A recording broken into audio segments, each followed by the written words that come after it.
और टिप्पणी करते हुए कहा था कि यदि इसी प्रकार से धर्म परिवर्तन होता रहा तो एक दिन जो बहुसंख्यक आबादी है वो अल्पसंख्यक बन जाएगी।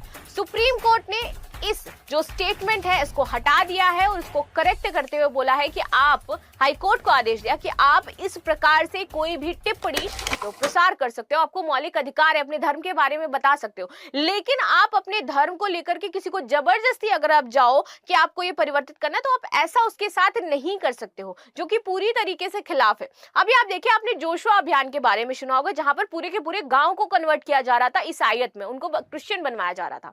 ठीक है, चलिए एक बात मैं आपको और क्लियर करूं कि इस टाइम ना बहुत ज्यादा तेजी से क्रिश्चियनिटी बढ़ रही है, कन्वर्ट क्रिश्चियनिटी में लोगों को किया जा रहा है, लेकिन ये इतना छुप कर, इतना दबे पांव किया जा रहा है कि हमें इसके बारे में पता नहीं चल रहा है। लेकिन वही यदि मुस्लिम की बात की जाए कि यहाँ पर जो कन्वर्जन है, क्योंकि वो बहुत ओपनली हो रहा है कई बार, ठीक है, कई बार वो समूह में जाते हैं तो वो उसकी खुद ही घोषणा कर देते हैं, तो यहाँ पर क्या होता है, मामला रुक जाता है। लेकिन इसी का फायदा उठाते हुए जो ईसाई लोग हैं वो शांत रहते हैं और चुपके से एक तरीके से बड़े बड़े गांवों का एक तरीके से उन्होंने धर्म परिवर्तन करवा दिया। आप देखिए नॉर्थ ईस्ट के जितने भी स्टेट है उनको देखिए कि त्रिपुरा में पहले कितने आपके ईसाई थे, मणिपुर में कितने थे, मिजोरम में कितने थे, आंध्र प्रदेश में कितने, सॉरी अरुणाचल प्रदेश में कितने थे। अब वहां पर जो आप देखिए कि ईसाई वो पॉपुलेशन है वो 80% से 90% तक हो चुकी है। क्या आपको पता है? आप जाकर के डेटा उठाना और ईस्ट जो जितने भी आपके पूर्वोत्तर के राज्य हैं उनके बारे में पढ़ना और आप पाओगे कि वहां की जो मोस्टली पॉपुलेशन है वो अब ईसाई बन चुकी है, कन्वर्ट हो चुकी है। लेकिन ये धीरे धीरे किया जा रहा है, तो हमें इसके बारे में पता नहीं चलता है। चलिए आ जाते हैं अपने टॉपिक पर, देखेंगे। मेरा नाम है प्राची मिश्रा और संस्कृति आईएएस के इस प्लेटफॉर्म पर आप सभी का स्वागत है। Supreme court expunges Allahabad high court remark on religious conversion grants bail to accused. हाल ही में सुप्रीम कोर्ट ने इलाहाबाद हाई कोर्ट की धर्म परिवर्तन की जो टिप्पणी है उसको हटा दिया है। इलाहाबाद हाईकोर्ट ने एक टिप्पणी की थी, जैसा मैंने आपको बताया कि अगर धार्मिक आयोजनों जहां धर्मांतर होता है को नहीं रोका गया तो देश की जो बहुसंख्यक आबादी है यानी कि हिंदुओं की बात की जा रही थी यहाँ पर, वो अल्पसंख्यक एक दिन बन जाएगी। मामला क्या था, चलिए ये समझ लेते हैं। मामला ये था कि कौशल नामक व्यक्ति थे, इनके खिलाफ उत्तर प्रदेश विधि विरुद्ध मामला दर्ज किया गया था। ये धर्म संपरिवर्तन प्रतिषेध अधिनियम और भारतीय दंड संहिता की धारा 365 के तहत दर्ज किया गया था। अब आपकी धारा 365 कहती क्या है? ये कहती है कि भाई किसी व्यक्ति को गुप्त रूप से और गलत तरीके से बंधक बनाने के इरादे से उसका अपहरण करना है। ठीक है, तो ये यहाँ पर कहा गया था और इसके तहत जो मुकदमा है वो दर्ज किया गया था। सुप्रीम कोर्ट ने आरोपी को यह कहते हुए रिहा कर दिया और उन्होंने इनको बाकायदा रिहा करते हुए कहा कि वह 21 मई 2023 से हिरासत में है और आरोप 19 जुलाई 2023 को दाखिल किया गया। ठीक है, और जबकि वो आपकी हिरासत में कब से है? 21 मई से है और आरोपित कब सिद्ध हुआ है? 19 जुलाई को। ठीक है, तो इस वजह से आपको इन्हें क्या करना होगा? अब रिहा करना होगा। आगे आते हैं, सुप्रीम कोर्ट ने आखिर कहा क्या है। मुख्य न्यायाधीश हैं डीवाई चंद्रचूड़ जी और न्यायमूर्ति हैं मनोज मिश्रा जी की पीठ ने इसकी सुनवाई करते हुए कहा कि हम स्पष्ट करते हैं कि हाईकोर्ट द्वारा दी गई सामान्य टिप्पणियों का वर्तमान मामले के तथ्यों पर कोई असर नहीं है और इसीलिए मामले के निपटारे के लिए उनकी आवश्यकता भी नहीं थी।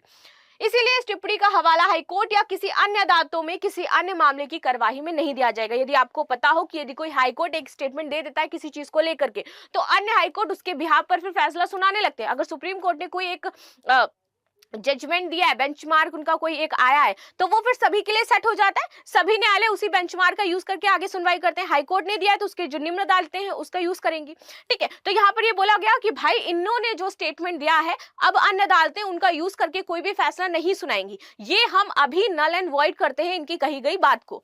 आगे आ जाते हैं, इलाहाबाद उच्च न्यायालय की सुनवाई में क्या हुआ था। देखिए, इससे पहले आप देखोगे कि 2 जुलाई को हाईकोर्ट ने जमानत याचिका पर सुनवाई करते हुए कहा था कि आवेदक उत्तर प्रदेश के हमीरपुर से लोगों का क्या कर रहे हैं? धर्मांतरण कर रहे हैं। ये मामला आपका उत्तर प्रदेश का ही था।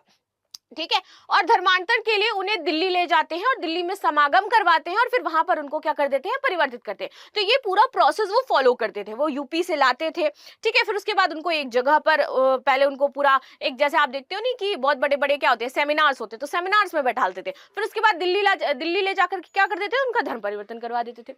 हाईकोर्ट ने कहा कि अगर इस प्रक्रिया को चलने दिया गया तो क्या हो जाएगा? बहुसंख्यक आबादी अल्पसंख्यक हो जाएगी। और ऐसा कहते हुए उन्होंने आरोपी को जमानत देने से इनकार कर दिया और इस तरह का धर्मांतरण संविधान के विरुद्ध है, ऐसा कहा गया है।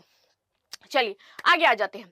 यहाँ पर बोला है ये केवल अंतरात्मा की स्वतंत्रता और धर्म की अबाध रूप से मानने, आचरण करने और प्रचार करने की अनुमति देता है आपको। इसमें आगे कहा गया है कि यह इस बात न्यायालय के संज्ञान में कई मामलों में आई है कि अनुसूचित जाति, अनुसूचित जनजाति, आर्थिक रूप से गरीब व्यक्तियों सहित अन्य जो जातियां हैं, इन लोगों को ईसाई धर्म में धर्मांतरित करने की कोशिश अवैध गतिविधि पूरे उत्तर प्रदेश में बड़े पैमाने से की जा रही है। तो जैसे मैंने बताया था कि ईसाईयत इस टाइम बहुत ज्यादा तेज है और यहाँ पर लोगों को बहुत जल्दी किस में कन्वर्ट किया जा रहा है, ईसाई में कन्वर्ट किया जा रहा है। बहुत सारे लोग हैं जो आप देखोगे जो जेन्युइनली ईसाई हैं, जिन्होंने बैप्टिज्म अपना लिया है, लेकिन वो फॉलो क्या करते हैं, दुनिया को दिखाते हैं कि वो हिंदू है, लेकिन जनरली वो क्या है, एक ईसाई है। और ईसाई में लोग परिवर्तित क्यों हो रहे हैं, इसका रीजन मैं आपको बताती हूँ। क्योंकि वो लोग क्या करते हैं, पैसे देते हैं। वो कहते हैं कि अगर आप इसमें कन्वर्ट होगे तो हम आपको कुछ एक साथ अमाउंट देंगे, फिर आपके बच्चों की पढ़ाई का जो खर्च है वो देंगे, प्लस कुछ महीना आपको देते रहेंगे। तो जो कुछ गरीब लोग हैं, जो अनुसूचित जाति से आते हैं, ये सारी चीजें, तो उनको इसमें आसानी से कन्वर्ट कर दिया जाता है क्योंकि उनको पैसे की आवश्यकता होती है। ठीक है, चलो आगे आ जाते हैं। संविधान सभा और अदालतों ने धार्मिक स्वतंत्रता की व्याख्या कैसे की है, ये समझ लेते हैं। इसके लिए हमारे पास है आर्टिकल 25(1). ये कहता है कि सभी व्यक्ति अंतरात्मा की स्वतंत्रता और धर्म को स्वतंत्र रूप से मानने, ये हमारी मर्जी है, हम किसी भी धर्म को स्वतंत्र रूप से मान सकते हैं। आज मैं हिंदू हूं, मेरा मन करे कि कल को मुझे क्या बनना है, पारसी बनना है, मैं जाकर के यहूदियों में जाकर के चली जाऊं, मेरी मर्जी है कि मैं बन जाऊंगी जाकर के, या मैं कल को कहूं।